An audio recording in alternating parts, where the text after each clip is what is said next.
Hello everyone. हम लोग आज की क्लास में वीकली रिवीजन को देखेंगे पूरे सप्ताह भर में, या उससे पहले हम लोगों ने क्या क्या पढ़ा हुआ है इस सप्ताह में और थोड़ा बहुत उसके पहले, वो सभी की सभी चीज़ें हम अपने इस क्लास में कवर कर लेंगे। तो स्टार्ट करते हैं हम अपनी क्लास को और शुरू करते हैं रिवीजन। तो रिवीजन करने के लिए हम लोग क्लास में पहुँच जाते हैं उड़ीसा में। तो सबसे पहले हम लोग किस राज्य की बात करेंगे रिवीजन के लिए? उड़ीसा की। उड़ीसा राज्य को हम लोग देखेंगे और उड़ीसा राज्य से जो जो भी चीज़ें हम लोगों ने एक सप्ताह में कवर की हैं वो सभी के सभी इस वीडियो में हम लोग रिवीजन कर लेंगे। तो स्टार्ट करते हैं। ये जो मैप आपके सामने है, ये मैप है उड़ीसा का। ये मैप कहाँ का है? उड़ीसा का। ये मैप आपको उड़ीसा का दिखाई दे रहा होगा। तो उड़ीसा से हम जो जो कवर कर सकते हैं वो सभी के सभी कवर कर लेंगे। तो स्टार्ट करते हैं वीडियो को। तो उड़ीसा राज्य पे आते हैं और सबसे पहले यही देखते हैं कि उड़ीसा जो है, बेसिक सी चीज़ें हम पहले समझ लेते हैं यहाँ पर उड़ीसा से रिलेटिव। तो उड़ीसा की बात करी जाए तो उड़ीसा की अगर बात करें तो उड़ीसा की जो कैपिटल है, अगर कैपिटल की बात की जाए तो उड़ीसा की कैपिटल क्या होती है? भुवनेश्वर। उड़ीसा की कैपिटल को क्या नाम दिया जाता है? भुवनेश्वर। तो भुवनेश्वर उड़ीसा की कैपिटल होती है। और स्थापना की बात की जाए तो इसकी स्थापना जो है वो कब हुई थी? 1 अप्रैल 1936। ये बेसिक जानकारी उड़ीसा राज्य है। उड़ीसा राज्य की जो राजधानी है वो कौन सी है? भुवनेश्वर। अब हम लोग आ जाते हैं उड़ीसा के कटक जिले की ओर। उड़ीसा के कहाँ पर पहुँच जाते हैं? कटक में। तो उड़ीसा के मैप नक्शे की बात की जाए तो उड़ीसा के नक्शे में यहाँ पर दिखाई देता है कटक। कटक की बात की जाए तो क्वेश्चन बनने लगता है कि जो उड़ीसा का जो शहर कटक है वो कटक किस नदी के किनारे बसा हुआ है? तो उड़ीसा का जो कटक है वो किस नदी के किनारे बसा हुआ है? महानदी किनारे बसा हुआ है। ठीक है। इसके बाद यहीं से एक और क्वेश्चन निकलता है कि ये जो महानदी है, इस महानदी पर एक बहुउद्देशीय नदी घाटी परियोजना है और उस नदी घाटी परियोजना का नाम कौन सा है? हीराकुंड नदी घाटी परियोजना। क्या नाम दिया जा रहा है? हीराकुंड बांध परियोजना, जिसे हम फुल रूप में देखा जाए तो हीराकुंड बांध बहुउद्देशीय नदी घाटी परियोजना ये बोला जाता है। तो बात समझ में आ गई होगी हम लोगों की कि यहाँ पर किसकी बात कर रहे हैं हम लोग? कटक। कटक किस नदी के किनारे बसा हुआ है? महानदी के किनारे। और इसी महानदी में जो परियोजना है उसका नाम है हीराकुंड बांध परियोजना। अगर हम लोग यही बात की जाए कटक ज़िले की तो कटक ज़िले में ही एक झील भी पाई जाती है और उस झील का नाम क्या है? अनसुपा झील। उस झील का नाम क्या है? अनसुपा झील। ये बहुत ही फेमस झील है उड़ीसा की, जिसका नाम क्या है? अनसुपा झील।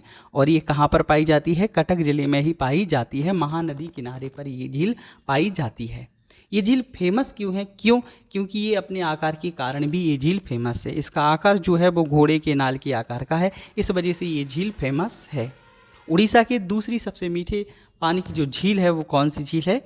अनसुपा झील है। इसके बाद उड़ीसा में और भी झील पाई जाती है जिसका नाम है चिल्का झील। किसकी बात कर रहे हैं हम लोग? चिल्का झील।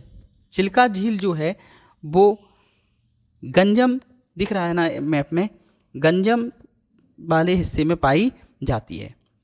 तो चिल्का झील से ध्यान क्या रखना है केवल कि चिल्का झील जो है वो भारत उड़ीसा में पाई गई। तो चिल्का झील अगर देखा जाए तो गंजम और यहाँ पर क्या दिखता है? खोर्दा। यहाँ से यहाँ तक जो है वो कौन सी झील है? चिल्का झील पाई जाती है। तो कुल मिलाकर ध्यान क्या रखना है कि चिल्का झील है वो कहाँ पर है? उड़ीसा में। अनसुपा झील कहाँ पर है? उड़ीसा में। तो हम लोग यहाँ पर किस किस की बात कर चुके हैं अभी तक, इस चीज़ को हम लोग समझ लेते हैं। हम लोगों ने यहाँ तक अभी सीखा लिया है उड़ीसा। उड़ीसा की राजधानी क्या है? भुवनेश्वर। भुवनेश्वर के बाद हम लोगों ने उड़ीसा देखा। उड़ीसा के एक शहर की बात की जिस शहर का नाम क्या था? कटक। जो कटक है वो किस नदी के किनारे बसा हुआ है? महानदी के किनारे बसा हुआ है।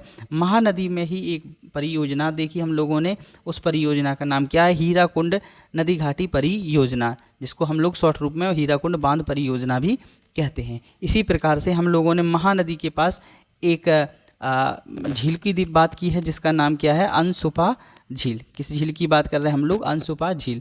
अनसुपा झील कहाँ पर है? अनसुपा झील है कटक ज़िले में। कटक ज़िले में ही अनसुपा झील है। कुल मिला के अनसुपा झील कहाँ पर है? उड़ीसा में। ये फेमस क्यों है? क्योंकि इसका जो आकार है वो घोड़े के नाल के आकार का है, इस वजह से ये झील क्या हो गई थी? फेमस है। इसके बाद एक और झील की बात की हम लोगों ने उड़ीसा से, जिस झील का नाम क्या है? चिल्का झील। जिसका नाम क्या है? चिल्का झील। यहाँ तक हम लोगों ने देख लिया था। इसके बाद अगर हम लोग उड़ीसा में आ जाए तो उड़ीसा के हाई कोर्ट की बात की जाए तो उड़ीसा के हाई कोर्ट को हम लोग उड़ीसा उच्च न्यायालय कहते हैं और इसकी जो स्थापना है वो कब हुई थी, 1948 में हुई थी। इतना बात हम लोगों ने समझ ली है।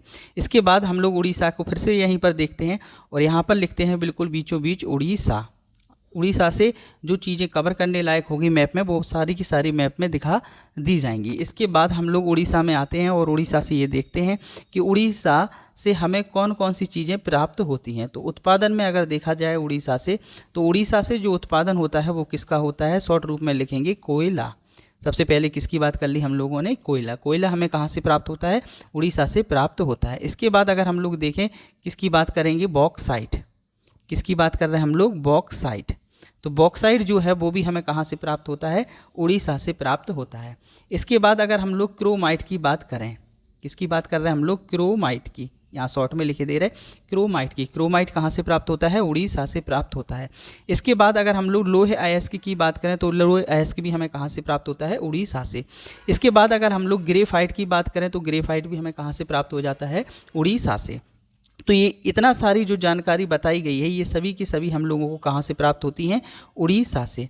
अब हम लोग ज़रा ये देखते हैं कि उड़ीसा में आखिरकार भंडारण किस चीज़ का रहता है, कि ये सब चीज़ें तो उड़ीसा से हम लोगों को प्राप्त हो रही थी, लेकिन अदर राज्य से कुछ चीज़ें और भी प्राप्त होगी, लेकिन वो रखी कहाँ पर जाती हैं, भंडारण। तो सबसे ज़्यादा भंडारण उड़ीसा में किन चीज़ों का होता है उसकी जानकारी कर लेते हैं। तो सबसे पहले बी से क्या देख लेते हैं, बॉक्साइट। बॉक्साइट अयस्क जो है, बॉक्साइट की बात करें तो उड़ीसा से ये प्राप्त होता है और उड़ीसा में ही बॉक्साइट का भंडारण सबसे अधिक मात्रा में होता है। इसके बाद अगर हम लोग सी आर लिखें यहाँ पर, तो सी आर का मतलब होता है क्रोमाइट। क्रोमाइट की बात करें तो क्रोमाइट का उत्पादन भी उड़ीसा से होता है और रखा भी कहाँ पर जाता है, उड़ीसा में ही इसका सबसे ज़्यादा भंडारण है। इसके बाद हम एक अयस्क की बात करते हैं जिसका नाम है हेमेटाइट। हेमेटाइट एक लोहे अयस्क है और ये हेमेटाइट का भंडारण जो है उड़ीसा में सबसे अधिक होता है। इसके बाद हम लोग किसकी बात करते हैं, कोबाल्ट की बात करते हैं, और कोबाल्ट के बाद हम लोग किसकी बात करते हैं, निकल की, और निकल के साथ हम लोग किसकी बात कर लेते हैं, मैग्नीज की। तो इन सभी चीज़ों का जो भंडारण है वो उड़ीसा में सबसे ज़्यादा देखने को मिलता है। उड़ीसा को फिर से यहाँ पर लिखते हैं। तो इसके बाद हम लोग यहाँ पर फिर से किसकी बात करते हैं, उड़ीसा की। तो उड़ीसा से अभी तक हम लोगों ने जो कवर किया उसके आगे हम लोग कुछ और बातें समझ लेते हैं। तो उड़ीसा में बात करते हैं अभ्यारण्य की। किसकी बात कर रहे हैं हम लोग, अभ्यारण्य की। तो एक फेमस अभ्यारण्य पाया जाता है जिसका नाम है नंदन कानन। नंदन कानन किसकी बात कर रहे हैं हम लोग, नंदन कानन। नंदन कानन वन्य जीव अभ्यारण्य ये कहाँ है, ये उड़ीसा में है। अगर उड़ीसा में भी कहाँ देखने के लिए जाएं तो उड़ीसा में देखने के लिए मिलेगा ये भुवनेश्वर में। तो भुवनेश्वर में हमें क्या देखने के लिए मिल जाएगा, नंदन कानन अभ्यारण्य। नंदन कानन अभ्यारण्य कहाँ पर है, उड़ीसा में है। इसके बाद एक और अभ्यारण्य की बात करें तो जिसका नाम क्या है, सिमलीपाल अभ्यारण्य। सिमलीपाल अभ्यारण्य उड़ीसा में है। अगर हम उड़ीसा की नक्शे में देखें तो मयूरगंज जिले में जाकर देखना पड़ेगा। तो इसलिए हम लोग चलते हैं इसके मैप में, और अगर हम लोग देखने के लिए जाएं मयूरभंज जिला, तो यहाँ पर हम लोगों को देखने के लिए मयूरभंज जिला, और यहाँ पर कौन सा अभ्यारण्य है, सिमलीपाल अभ्यारण्य। जबकि उड़ीसा की राजधानी में देखें तो उड़ीसा की राजधानी में हम लोगों को नंदन कानन वन्यजीव अभ्यारण्य देखने के लिए मिलता है। तो उड़ीसा से कौन कौन सी बातें याद हो गई, वो सभी की सभी बातें जो इम्पोर्टेंट थी वो कवर कर ली गई हैं। तो सबसे पहले उड़ीसा की बात की हम लोगों ने, तो इसका क्विक रिवीजन करने के लिए बिल्कुल बीचों बीच हम लोग क्या लिख लेते हैं, उड़ीसा। किसकी बात कर रहे हैं हम लोग, उड़ीसा की। तो उड़ीसा का जो है वो किस नदी के किनारे है, महानदी के किनारे है। किस नदी की बात की थी हम लोगों ने, महानदी। महानदी के किनारे उड़ीसा का कौन सा जिला है हमारा, कटक है। और महानदी पर ही कौन सी परियोजना है, हीराकुंड बांध परियोजना है। और उस उड़ीसा में कौन कौन से उत्पादक वाले चीज़ें प्राप्त होती हैं वो भी हम लोगों ने कवर कर ली, और उड़ीसा में किसका भंडारण होता वो भी कवर कर लिया है। और इसके पहले भी एक विशेष वीडियो बनाया था, उसमें भी सभी चीज़ों को बताया गया था। तो उड़ीसा से इतनी जानकारी हो चुकी है। तो अब हम लोग आगे बढ़ते हैं, आ जाते हैं भारत के नक्शे में, और एक राज्य को उठाते हैं जिस राज्य का नाम है जम्मू कश्मीर। अब हम लोग पूरी की पूरी जानकारी किसकी करेंगे, भारत के जम्मू कश्मीर की बात करेंगे। तो स्टार्ट करते हैं जम्मू कश्मीर को। तो ये है हमारे सामने जम्मू कश्मीर का मैप। तो जम्मू कश्मीर से जो जानकारी हो सकती है वो सभी की सभी हम लोग कवर कर लेंगे। अगर हम लोग किस तारीख की बात करें, 31 अक्टूबर 2019 की, तो यहाँ तक की बात करें तो जम्मू कश्मीर की जो राजधानी थी वो दो प्रकार की राजधानी है। वो कौन सी राजधानी है, शीतनगर यानी कि शीतकालीन की राजधानी, और किसकी होती थी, ग्रीष्मकालीन की राजधानी। तो शीतकालीन राजधानी जो जम्मू कश्मीर की है वो कौन सी है, श्रीनगर। कौन सी है, श्रीनगर। और ग्रीष्मकालीन राजधानी की बात करें तो वो कौन सी होती है, जम्मू। तो ये बात हो गई थी जम्मू कश्मीर की राजधानी से। इसके बाद हम लोग जम्मू कश्मीर में पुनः आते हैं और जम्मू कश्मीर में हम लोग फिर से और बातों को समझने की कोशिश करते हैं। तो जम्मू कश्मीर की बात की जाए तो जम्मू कश्मीर के अगर हम लोग कौन सी जगह पर चले जाएं, लद्दाख की ओर, तो जम्मू कश्मीर में लद्दाख की ओर जाने पर हमें क्या मिलता है, एक पेंगोंग झील देखने को मिलती है। तो पेंगोंग झील जो है वो जम्मू कश्मीर की साइड ही लद्दाख में देखने के लिए मिलती है। अगर हम लोग जम्मू कश्मीर के नक्शे में देखें तो वहाँ पर हमें क्या दिखाई देंगे, दर्रे भी दिखाई देंगे। तो दर्रे कौन कौन से इंपॉर्टेंट है उसका नाम हम लोग शॉर्ट में लिखे ले रहे हैं, क्योंकि डिटेल में हम लोगों ने ऑलरेडी सप्ताह में समझ लिया है। तो काराकोरम जो दर्रा है वो कहाँ पर है, जम्मू कश्मीर में है। जो जिला दर्रे की बात की जाए तो जो जिला दर्रा भी कहाँ पर है, जम्मू कश्मीर में है। इसके बाद पीर पंजाल दर्रे की बात की जाए तो वो भी कहाँ पर है, जम्मू कश्मीर में। इसके बाद बनिहाल दर्रे की बात की जाए तो वो भी कहाँ पर है, जम्मू कश्मीर में। इसके बाद अगर हम लोग बुर्जिला दर्रे की बात करें तो वो भी कहाँ पर है, जम्मू कश्मीर में है। तो ये जो इंपॉर्टेंट दर्रे हैं वो सभी के सभी हम लोगों ने दर्रे यहाँ पर बता दिए हैं। तो किस किस की बात हो गई है, काराकोरम दर्रा, जोजिला दर्रा, पीर पंजाल दर्रा, बनिहाल दर्रा, बुर्जिला दर्रा। इसके बाद हम लोग फिर से बढ़ते हैं। तो इसके बाद हम लोग जम्मू कश्मीर के फिर से लिख लेते हैं और जम्मू कश्मीर के बारे में और जानकारी करने की कोशिश करते हैं। तो जम्मू कश्मीर में यहाँ हम लोग किसकी बात करें, झील की। तो जम्मू कश्मीर में जो झीलें पाई जाती हैं उनको भी रिवीजन कर लेते हैं। तो हम लोगों ने डा से पढ़ा था डच झील। डच झील कहाँ पर है, जम्मू कश्मीर में है। बू शब्द लिख रहे हैं शॉर्ट तो इससे बढ़ जाता है बुलर झील, और यह मीठे पानी की झील है। इसके बाद हम लोगों ने माँ से देख रहे हैं तो इसका नाम क्या हो गया है, मानस बल झील। इसके बाद शेषनाग झील, ये इम्पोर्टेंट झील है। बैरी नाग झील, ये भी कौन सी है, इम्पोर्टेंट झील है। इसके बाद हम लोग अनंत लिखते हैं तो अनंतनाग झील, नागिन। और किसकी बात कर रहे हैं, अनचारू झील। तो ये जो झीलें हैं ये कहाँ पर पाई जाती है, जम्मू कश्मीर में। इसका क्विक रिवीजन हो रहा है। ये यहाँ तक हम लोगों ने बात पढ़ ली थी। इसके बाद हम लोग फिर से रिवीजन करते हैं और फिर से यहाँ पर किसकी बात करते हैं, हम लोग जम्मू कश्मीर की बात कर लेते हैं। तो जम्मू कश्मीर की अगर हम लोग एक जगह का नाम बात करें तो किसकी बात कर रहे हैं, हम लोग श्रीनगर की। तो जम्मू कश्मीर के मैप में अगर हम लोग यहाँ पर देखें तो क्या दिखाई देता है हम लोगों को, श्रीनगर। श्रीनगर की बात की जाए तो श्रीनगर जो है वो झेलम नदी के किनारे बसा हुआ है। श्रीनगर जम्मू कश्मीर में है और वो किस नदी के किनारे बसा हुआ है, झेलम नदी के किनारे बसा हुआ है। यहाँ तक अगर हम बात करें तो यहाँ पर जो सीमा दिखाई देती है तो जम्मू कश्मीर की सीमा किस देश के साथ लगती है, पाकिस्तान के साथ लगती है। और यहाँ पर ऊपर साइड की बात की जाए तो यहाँ पर किसके साथ लगती है, लद्दाख वाले हिस्से की सीमा चीन के साथ लगती है। इसके बाद अगर हम लोग ऊपर की ओर बात करें तो यहाँ पर अफगानिस्तान के साथ भी एक रेखा लगती है। और केंद्र शासित प्रदेश अगर लद्दाख की बात की जाए तो ये भी किसके साथ टच होता है, अफगानिस्तान के साथ टच होता है। इसके बाद अगर हम लोग बात करें यहीं पर तो एक रेखा की बात करते हैं जिसका नाम क्या है, रेड क्लिफ रेखा। रेड क्लिफ रेखा की बात करें तो रेड क्लिफ रेखा भारत और पाकिस्तान के बीच है। जबकि मैकमोहन रेखा की बात की जाए तो मैकमोहन रेखा इंडिया वर्सेस किसके बीच है, चाइना के बीच है। इसके बाद अगर हम लोग डूरंड रेखा की बात करें तो डूरंड रेखा भारत की और अफगानिस्तान के बीच में है। लेकिन हम लोग डूरंड रेखा को POK और अफगानिस्तान के बीच में मानते हैं। इसके बाद अगर हम लोग बात कर लेते हैं किसकी, कि जम्मू कश्मीर की। तो जम्मू कश्मीर की बात करें तो जम्मू कश्मीर में एक नदी दिखाई देती है जिसका नाम है चिनाब नदी। किस नदी की बात कर रहे हैं हम लोग, चिनाब नदी की। तो चिनाब नदी में जो है एक परियोजना है जिसका नाम है सलाल परियोजना। जिस प्रकार से बहुउद्देशीय नदी घाटी परियोजना हम लोगों ने उड़ीसा में देखी, उसी प्रकार से चिलाल जो परियोजना है वो किस नदी पर है, चिनाब नदी पर है। एक और परियोजना है जम्मू कश्मीर में जिसका नाम है दुलहस्ती परियोजना। जो दुलहस्ती परियोजना है वो भी कहाँ पर है, जम्मू कश्मीर में। और ये सभी परियोजनाएं बहुउद्देशीय नदी घाटी परियोजना है। ये सभी चीज़ें हम लोगों ने कवर की जम्मू कश्मीर से, और पहला जो डिवीज़न हुआ था वो उड़ीसा से। इसके बाद हम लोग आगे बढ़ते हैं और पहुंच जाते हैं केरल में। किसकी बात करेंगे हम लोग, केरल में। तो केरल भारत के नक्शे में दक्षिण की ओर दिखाई देता है। तो यहाँ पर क्या दिखाई दे रहा है, केरल। तो हम लोग केरल के नक्शे में आते हैं और केरल के नक्शे से जो भी बातें हो सकती हैं उसको समझने की कोशिश करते हैं। तो यहाँ पर हम लोग बात किसकी कर रहे हैं, केरल की।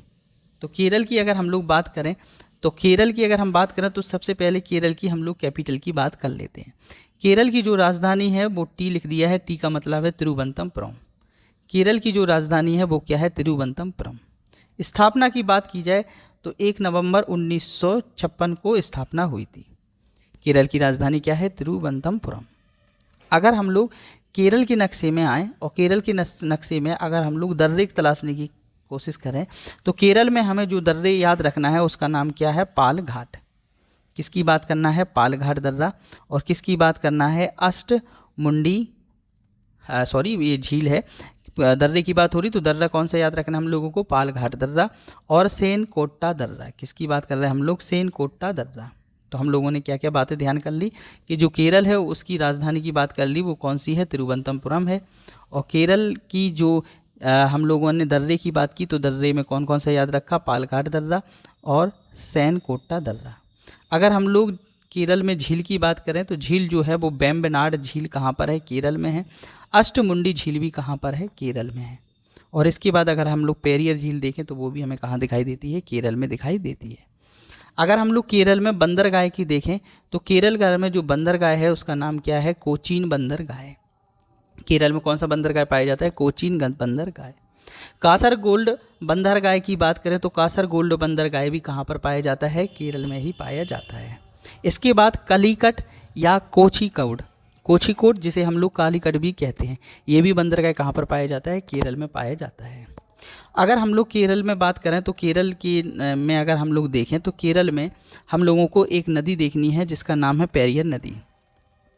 किसकी बात कर रहे हैं हम लोग? पेरियार नदी की। पेरियार नदी की बात करें तो पेरियार नदी में एक परियोजना चलती है जिसका नाम है इडुक्की परियोजना।